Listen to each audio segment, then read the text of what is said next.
Welcome to Global Worlds, your trusted source for breaking headlines, global insights, and sharp analysis from around the world. If you're new here, don't forget to hit that subscribe button and turn on notifications so you never miss an update. In the ongoing global debate over the merits and flaws of different political systems, few voices have sparked as much discussion and controversy as Eric Li. Born and raised in Shanghai, Li is not only a successful venture capitalist, but also a political scientist who has become one of the most prominent champions of China's one-party model. His arguments challenge the conventional wisdom that Western-style democracy is the only legitimate path to prosperity and stability. What makes Li particularly compelling is that he is not a government spokesperson or official. Instead, he is a private citizen who seamlessly navigates both Shanghai's fast-paced financial sector and the intellectual circles of the West. This unique position allows him to act as a bridge between two worlds, giving him a rare perspective and making his advocacy for China's system especially persuasive to international audiences. Li's journey is marked by a deep engagement with Western ideas. He studied at two of America's most prestigious universities, Berkeley and Stanford, where he immersed himself in the principles and practices of Western democracy. He even participated in the 1992 U.S. presidential campaign of Ross Perot, gaining first-hand experience in American politics. Yet, after years abroad, Li returned to China with a growing skepticism about the Western model's ability to deliver on its promises. As the co-founder of Chengwei Capital, one of China's leading venture capital firms, Li has built a career that straddles both Eastern and Western business practices. His success in the financial world combined with his academic background lends significant credibility to his arguments. This blend of experience makes him a formidable figure, difficult for Western critics to dismiss as merely a partisan voice. Li's emergence as a public intellectual has coincided with a period of rising confidence in China and increasing uncertainty in the West. As China asserts itself on the world stage, Li frames the country not as a mere imitator of Western systems, but as a successful and innovative alternative. He argues that China's model offers stability, growth, and adaptability, qualities that many Western societies now seem to struggle with. Through influential platforms like Guancha, a popular Chinese opinion site he co-founded, and his widely viewed TED Talk, Li has reached audiences around the globe. He presents China as pragmatic, confident, and self-assured, directly challenging the West's long-held assumptions about governance, freedom, and progress. His message resonates with those who are questioning whether Western democracy is truly the only viable model. In essence, Eric Li holds up a mirror to the West, one that many find deeply unsettling, as it forces a re-examination of values and beliefs that have long been taken for granted. Eric Li's core argument is simple: government legitimacy should be measured by results, not by adherence to Western democratic procedures. He contends that China's one-party system has delivered economic growth, stability, and rising living standards, outperforming many Western democracies mired in gridlock. Li contrasts China's long-term planning with the short-termism of electoral politics, arguing that the CCP's mandate comes from its ability to deliver, not from coercion. He cites high levels of public trust in China's government as evidence of genuine consent, challenging the notion that voting alone defines democracy. For Li, practical outcomes, jobs, safety, opportunity, matter more than abstract rights, making China's model inherently more legitimate in the eyes of its people. This results-oriented philosophy is the foundation of his defense of the Chinese system. Eric Li's rhetorical strength lies in his ability to reframe Western ideals, democracy, diversity, pluralism, on his own terms. Rather than rejecting these concepts outright, Li skillfully appropriates their language, turning them into tools for his own arguments.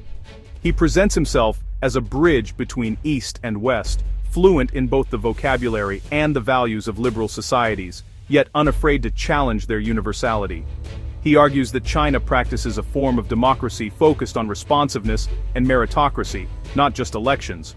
According to Li, the Chinese system prioritizes results and the well-being of its people over the mere process of voting. He points to local participation, public consultation, and a tradition of merit-based governance as evidence that democracy can take many forms, and that the Western model is not the only legitimate path. The CCP, he claims, is a learning organization, promoting officials based on performance and gathering feedback from the public. Li emphasizes that this system is dynamic, constantly adapting to new challenges and public needs. He suggests that such adaptability is a strength, allowing China to avoid the gridlock and polarization that often paralyze Western democracies. Li expands the idea of diversity to the global stage, calling for a plurality of political systems rather than Western ideological uniformity. He argues that true diversity means respecting different paths to development, and that imposing a single model undermines the very principle of pluralism that the West claims to champion. He positions China as a pioneer of political diversity, not a threat, and uses populist rhetoric to critique a global liberal elite he claims is out of touch. By framing China as an innovator rather than a disruptor, Li seeks to legitimize its rise on the world stage and challenge the narrative of Western superiority. By aligning China with global populist trends, he casts the Chinese system as a defender of national interests against a homogenizing world order. Li's narrative appeals to those who feel left behind by globalization, suggesting that China's model offers an alternative that prioritizes sovereignty and collective well-being. This strategy allows Li to challenge Western assumptions using their own language, turning the tools of liberal discourse into a platform for defending China's unique approach and questioning the universality of Western values. Li's influence extends far beyond the walls of academia, reaching into the heart of China's rapidly evolving media landscape. By leveraging his expertise and vision, he has created powerful platforms that shape public opinion and spark national conversations. Guanxia, the nationalist news site he founded, has become a major force among young, educated Chinese. Through a steady stream of viral, pro-China content, the site amplifies Li's worldview, reaching millions of readers daily. Its stories and commentaries are shared widely on social media, fueling debates and influencing the perspectives of a new generation. The site's editorial focus highlights Western dysfunction and Chinese achievements, often drawing sharp contrasts between the two.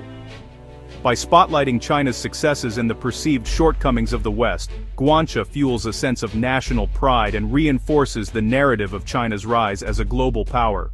Internationally, Li's TED Talk and his writings in major Western outlets introduce his arguments to a global audience. He presents his ideas in fluent, relatable English, making complex Chinese perspectives accessible to viewers and readers around the world. His ability to communicate across cultures has made him a sought-after commentator on China's development. His affiliations with respected institutions, both in China and abroad, lend him credibility and open doors to influential circles. These connections allow him to engage Western elites from within, participating in high-level discussions and shaping the global conversation about China's future. By shaping opinion both at home and abroad, Li ensures his message is heard on multiple fronts. His strategic use of media, public speaking, and institutional ties allows him to reach diverse audiences, bridging cultural divides and influencing debates on China's role in the world. As both a media mogul and a respected public intellectual, Li orchestrates a sophisticated campaign to promote China's model. His efforts have made him a key figure in shaping how China is perceived both within its borders and on the global stage. Eric Li's personal journey is central to his message. Born during the Cultural Revolution, he witnessed China's transformation firsthand, giving emotional weight to his praise of the CCP's achievements. His education in the US exposed him to Western ideals, but also to their limitations, allowing him to critique democracy as an insider. Returning to China, he thrived as a venture capitalist, experiencing the country's economic miracle up close. Li's life bridges revolutionary China, liberal America, and modern capitalist China, making him the embodiment of the synthesis he advocates. He speaks the language of both Silicon Valley and the CCP, complicating attempts to dismiss him as mere propaganda. Ultimately, Li presents himself as someone who has seen both worlds and rationally chosen the Chinese path. Despite his polished arguments, Eric Li faces serious criticisms and contradictions. Critics point to China's censorship and suppression of dissent, exemplified by cases like Dr. Li Wenliang, as evidence against Li's claims of openness. Li's praise for institutional safeguards like term limits was undermined when Xi Jinping abolished them, contradicting Li's earlier assurances. His populist stance is questioned given his elite status. He benefits from freedoms and privileges unavailable to most Chinese citizens. Critics argue that Li's model lacks mechanisms for accountability. Without elections, Citizens have little recourse if the party fails. The absence of peaceful power transfer remains a fundamental flaw in the system Li defends. These unresolved issues cast a shadow over his vision of performance legitimacy. For Li, China's economic transformation is the ultimate proof of his thesis. He credits the one-party system's long-term planning and adaptability for lifting hundreds of millions out of poverty and building world-class infrastructure. The CCP's pragmatic approach, experimenting with reforms and combining state control with market dynamism, is, in Li's view, the secret to China's success. He frames this as a compelling trade-off: fewer political rights, but greater economic opportunity and social mobility. In a world where many face economic anxiety, Li's message of delivered prosperity resonates deeply. This narrative of success is the cornerstone of his argument for China's legitimacy. A recurring theme in Li's work is the West's fundamental misunderstanding of China. He argues that Western analysts, blinded by ideological bias, misread China's intentions and trajectory, expecting inevitable liberalization that never comes. Li claims the West's belief in its own universalism leads to strategic errors and a refusal to accept China's distinct path. This cognitive dissonance results in constant predictions of China's collapse, despite evidence to the contrary. Li warns that this misunderstanding has real consequences, leading to flawed policies and missed opportunities. He urges the West to recognize that China is playing by different rules, with its own definition of success. Until the West accepts global political pluralism, it will remain unprepared for China's rise. Eric Li's vision for the future is one of global competition between fundamentally different systems. He sees China's rise as the emergence of a confident, alternative civilizational state, challenging Western dominance not just economically, but ideologically. Li argues that developing nations are increasingly looking to China's model of state-led development and stability. The world, he predicts, is moving toward multipolarity, with competing values and institutions. China will build parallel structures in finance, technology, and diplomacy, reflecting its own interests. Li calls on the West to wake up, adapt, and engage in self-reflection, or risk being left behind. For Li, the 21st century will be defined by which system proves most adaptive and legitimate in the eyes of the world.